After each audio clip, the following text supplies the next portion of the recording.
সরকারের চাকরি করি, আমরা এক সরকারের চাকরি করি, যে সরকার মানবতার সরকার, যে সরকার সমস্ত সরকারের সরকার, যে সরকার কলকাতার সরকার।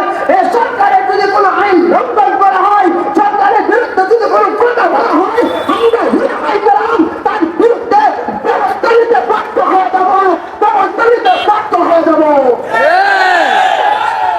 আমরা লুয়া পাতলাকে পুরার জন্য যেরকম ভাবে কারো পারমিশন নেই নাই, বাংলার মতো লোক যদি আল্লাহকে কথা বলার পর সরকার তার বিরুদ্ধে কঠোর পন্থা অবলম্বন না করে, আমরা তার বিরুদ্ধে ব্যবস্থা নিতে বাধ্য হয়ে যাব।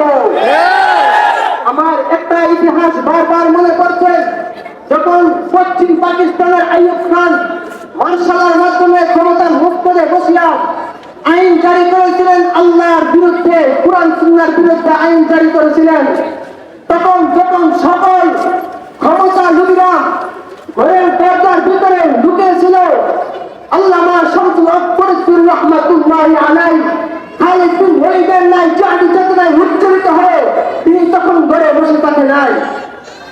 গভর্নর সাহেব তাকে লোক দেখাইলেন, আপনি এই মাঠে নামবেন না, কারণ আপনাকে এত টাকা দেওয়া হবে। লোক দেখাইলেন, বই দেখাইলেন,